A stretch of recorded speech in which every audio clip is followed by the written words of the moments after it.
Segue um roteiro completo para aproximadamente *8M50S*, no estilo investigativo, suspense, documentário e comentarista para o canal *Biru Speed F1 *. Existe uma regra não escrita dentro da Fórmula 1. Quando algo dá errado, a culpa quase sempre cai primeiro sobre o piloto. A torcida aponta o dedo. A imprensa questiona. Os especialistas analisam. E as redes sociais fazem o resto. Foi exatamente isso que aconteceu com Gabriel Bortoleto após mais um fim de semana complicado da Audi. Mas o que parecia ser apenas mais um erro do brasileiro começou a tomar um rumo completamente diferente. Porque algumas informações de bastidores começaram a surgir. Dados, relatórios e principalmente, telemetria. Uma telemetria que, segundo pessoas próximas ao paddock, revelou uma história muito diferente daquela que estava sendo contada. Uma história que pode inocentar completamente Bortoleto. E que coloca a Audi em uma posição extremamente desconfortável. Mas existe um detalhe nessa história, que quase ninguém percebeu. E ele muda tudo. Hoje você vai entender por que os dados levantaram tantas suspeitas, o que realmente aconteceu nos bastidores da equipe. E por que muitos acreditam que a verdade foi escondida por mais tempo do que deveria. Então fique até o final. Porque a última revelação é a mais impressionante de todas. Tudo começou logo após a corrida. As críticas apareceram rapidamente. Alguns analistas apontaram erros de pilotagem. Outros afirmaram que Bortoleto havia perdido desempenho em momentos decisivos. E uma parte da mídia internacional passou a questionar se o brasileiro realmente estava preparado para lidar com a pressão da Fórmula 1. Mas havia um problema. Os números não contavam exatamente essa história. E dentro da Audi, algumas pessoas sabiam disso. Porque enquanto o público via apenas o resultado final, os engenheiros tinham acesso a algo muito mais importante. Os dados do carro. E foi justamente aí que surgiram as primeiras dúvidas. Quando os especialistas começaram a analisar as voltas de Bortoleto, algumas inconsistências apareceram. Pequenas diferenças inicialmente, mas suficientes para chamar a atenção. Perdas de potência em determinados trechos. Oscilações estranhas na entrega de energia. Mudanças inesperadas no comportamento do carro. Tudo isso começou a levantar perguntas. E quanto mais os dados eram analisados, mais difícil ficava culpar exclusivamente o piloto. Mas agora vem a parte mais interessante. Porque os problemas não apareciam o tempo todo. Eles surgiam em momentos específicos. Como se algo estivesse interferindo no desempenho apenas em determinadas situações. E isso tornou a investigação ainda mais complexa. Alguns engenheiros independentes que acompanham a categoria começaram a comparar voltas. Comparar setores. Comparar aceleração. E encontraram padrões curiosos. Padrões que simplesmente não combinavam com um erro humano. Porque um piloto pode errar uma curva. Pode frear tarde. Pode perder aderência. Mas não consegue criar sozinho determinadas anomalias vistas nos dados. E foi aí que a narrativa começou a mudar. De repente, a pergunta deixou de ser: o que Bortoleto fez de errado? E passou a ser: o que aconteceu com o carro? Mas calma. A situação fica ainda mais intrigante.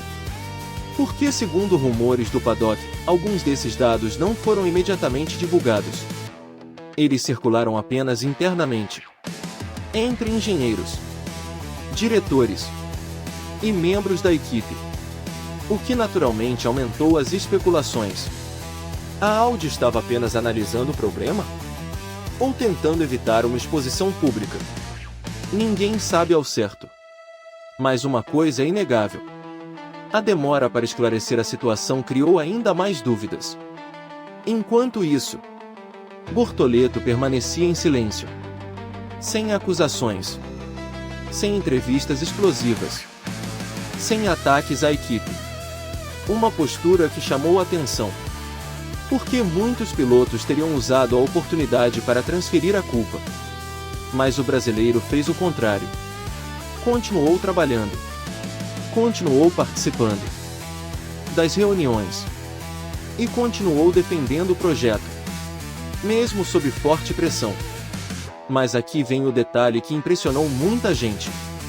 Quanto mais os dados apareciam, mais a imagem de Bortoleto saía fortalecida. Porque ficou evidente que ele estava lutando contra limitações que nem sempre eram visíveis para quem assistia à corrida. E isso mudou a percepção de várias pessoas dentro do paddock. De piloto sob suspeita, ele passou a ser visto como alguém que estava conseguindo extrair desempenho de uma situação extremamente complicada. E isso é um elogio enorme na Fórmula 1. Mas a história não termina aí. Porque a tal telemetria revelou outro ponto preocupante. Os problemas pareciam estar relacionados justamente aos momentos em que o brasileiro precisava atacar. Quando precisava defender posição. Quando precisava buscar tempo. Quando precisava aproveitar uma oportunidade. Era exatamente nesses momentos que o comportamento do carro ficava mais inconsistente. E isso explicaria várias situações que pareciam erros de pilotagem, mas que talvez nunca tenham sido. Agora imagine o impacto disso. Durante semanas, o piloto recebe críticas. Sua performance é questionada. Seu talento é colocado em dúvida. E depois surgem informações indicando que boa parte dos problemas estava fora do seu controle. É uma reviravolta gigantesca. E foi exatamente por isso que o assunto começou a ganhar força nos bastidores. Porque ninguém gosta de ver um piloto sendo julgado injustamente. Principalmente em uma categoria onde os detalhes técnicos fazem tanta diferença. Mas existe outro aspecto importante nessa história. A confiança. Porque quando um piloto descobre que o carro não está respondendo como deveria, algo muda. Ele começa a duvidar. Começa a hesitar. E na Fórmula 1, hesitação custa caro. Por isso muitos acreditam que esclarecer completamente a situação é fundamental não apenas para a imagem de Bortoleto, mas também para seu desenvolvimento dentro da equipe. Agora chegamos ao ponto mais delicado. A posição da Audi. Porque independentemente da causa do problema, a equipe ficou pressionada. Se houve uma falha técnica, ela precisa ser corrigida. Se houve falha de comunicação, ela precisa ser explicada. E se houve demora para admitir o problema, a cobrança será inevitável. Principalmente porque a expectativa em torno do projeto Audi continua enorme. Mas aqui está a parte positiva. Apesar de toda a polêmica, Bortoleto saiu mais forte, mais respeitado e talvez mais valorizado internamente. Porque quando os dados começaram a aparecer, ficou evidente que ele estava enfrentando desafios muito maiores do que muitos imaginavam. E isso mudou completamente a narrativa. Agora a pergunta já não é mais se ele tem talento para estar na Fórmula 1. A pergunta é, até onde ele pode chegar quando finalmente tiver um carro funcionando da maneira correta? E essa talvez seja a questão mais empolgante de todas. Porque se o brasileiro já consegue mostrar velocidade enfrentando dificuldades, o que acontecerá quando os problemas forem resolvidos? Essa resposta pode chegar muito antes do que imaginamos. Mas antes de encerrar, se você gosta de bastidores exclusivos da Fórmula 1,